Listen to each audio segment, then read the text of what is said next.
Breakups are hard, but when it goes past the emotional heartache and there is so much confusion, this can turn into overwhelming anxiety. Have you ever felt that your heart is racing? You're so confused. You don't know what's going on. And all you can think about is how much pain that you are in.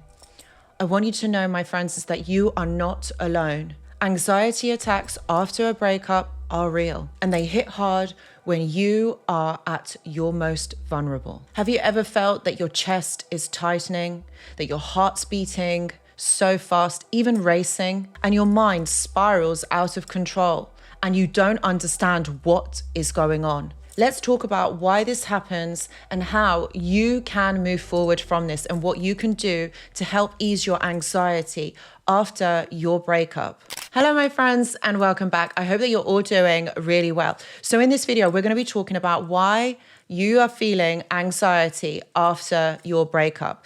And particularly if you are or you have been in a toxic dynamic, perhaps with a narcissist, then this is going to be even more intense for you. There is a reason why this happens, and I want you to know that you're not alone. At the end of this video, I'm going to talk about ways that you can move forward from anxiety and how you can help yourself. So the first thing is emotional shock and trauma. It is so confusing at this period, particularly right at the beginning. You know, you're trying to wonder what's going on, why this has happened. You're trying to process a lot of this. And also added to the fact, because of the shock of what has happened, there is a terrible loss that happens as well. So you're going to be missing this person, and all you want to do is reach out to them. You want to just contact them, you know, for them just to say that it's going to be all right. And then along with that comes the trauma, particularly if this is a long-term relationship that has ended. It's going to feel pretty strange. And there is going to be the kind of lack of understanding, perhaps, why this has happened, particularly in a toxic relationship. You're not even going to know why this has happened. There's not going to be closure. There's not going to be an understanding of your emotions. So it's kind of like you're left there in the wilderness by yourself. And because of this shock, this can lead to anxiety and unrest and this deeper sense of feeling lost within yourself. There is going to be a loss of stability and security. So you're going to feel like you don't know whether you're coming or going, you know, and you feel like you're trapped within yourself, like what has actually happened, particularly in a toxic relationship. Again, because there isn't this closure, there isn't this understanding of what has happened. And sure, you know, like after any breakup, it's going to feel pretty traumatizing, you know, having experienced this, going through all of the events, the scenarios, the experiences. There is a certain loss that you're going to feel. You're going to feel like you haven't got this person, like perhaps maybe you can't even get in contact with them anymore. But with a narcissist, it's going to hurt even more. You are going to feel really destabilized, trying to figure out what has happened, why it's happened, what's going on. And this can bring on anxiety. So this is the kind of unrest, the not knowing what's going on. And of course, maybe you're even creating scenarios in your head. There's going to be a lot of overthinking and catastrophizing, where you're trying to make sense of this situation, of what actually has happened. When we catastrophize, we look at the worst case scenario. We look at things for the worst thing that they can be. Particularly at this moment, we're going to also be thinking about the future as well. I know it's pretty strange, but we do this. We kind of look at this as a loss, the loss of the future as you two, as a couple. And again, it's going to be this dysregulation because you're trying to figure out why this has happened. And this can bring on so much anxiety because, again, you don't know where you stand in all of this. You feel rather lost. And it's this kind of overthinking, trying to figure out like maybe you shoulda, woulda, coulda said something different, but you didn't, to change the outcome of this situation. You might even over-romanticize this person and think that perhaps maybe you were at fault or maybe you could have done something different that would have prevented this loss. Because believe me, we know how uncomfortable it can get. But then we've got to think of the physical symptoms of anxiety. So there is going to be confusion, perhaps maybe even headaches. There's going to be a rapid heartbeat, shortness of breath, not understanding. You might even have stomach issues. You might not want to eat. You probably can't sleep. So there's so many things that are going on, added to the fact that you are confused, you're overthinking, you're trying to understand this. And this thing is really uncomfortable. And I wanted to add into this bit is attachment styles, because I think this is really important. Someone who has an anxious attachment, the symptoms of anxiety are going to be exasperated at this point because there is a fear of abandonment or rejection. And so experiencing something like this is going to make it really difficult to actually contain it, but also to be able to process it. Because if you're anxiously attached, then you're fearing that there is insecurity in a relationship. So the symptoms of anxiety are going to be felt even more. So it makes it so much harder to be able to cope with what's going on, because all of these physical symptoms added to the confusion and the overthinking makes it very difficult for that person to be able to move forward and recover. There's also, for some people, a fear of loneliness and future rejection. You maybe feel rejected by your ex and you're trying to think of ways of why this person has rejected you or you're not together. Particularly if you have an anxious attachment, this is going to be highlighted even more. The fact that you're also triggered because of abandonment, again, with an anxious attachment, this is going to feel even more so. But particularly if this has come from a narcissistic or a toxic relationship, you're going to feel all of these things because remember, you had been already traumatized. Now, I did a video all about this, about how trauma affects you. I'm going to link it here. So have a look, because that gives you more information on how trauma can affect you in these type of situations.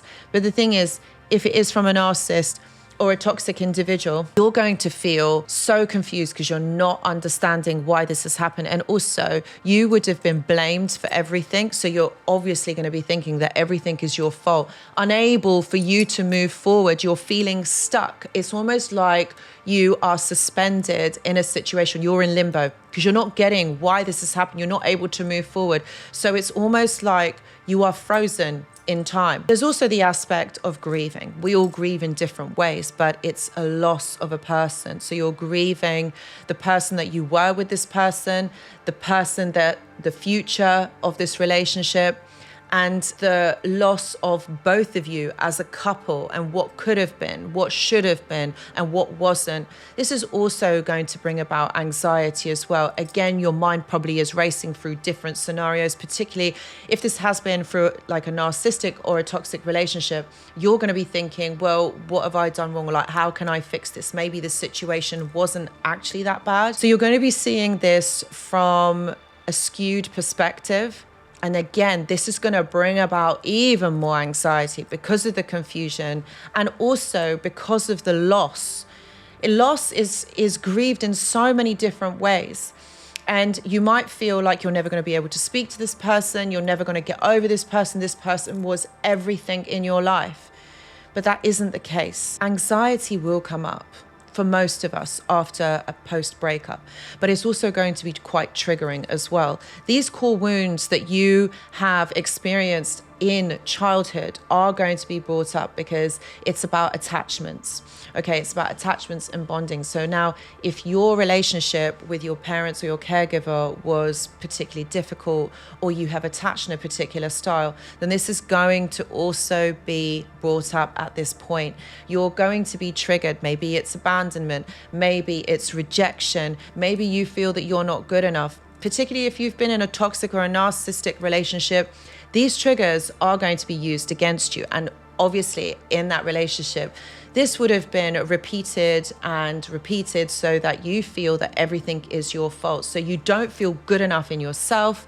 You don't feel good enough for anybody. So again, this is going to bring about anxiety, and it could in some cases bring about depression where you just don't feel good enough. You could even be looking through like social media, like the places that you have been together, or maybe photographs or videos, things that you and experiences that you have done together. This is going to bring about, again, the loss, the missing of that person, of what should have been, what could have been. Now, if any of these sound like you and you feel like this is something that you've been going through, There is a way forward. You don't have to suffer on your own. Whilst I do understand right at the beginning, it is so devastating and so hard to come to terms with it. But please know, this isn't going to last forever. Of course, you're going to move past this. But the key here, okay, is to arm yourself with knowledge, okay? If you have been dealing with a narcissist or a toxic individual, then you have to understand that what you have been going through is emotional trauma and in most cases abuse.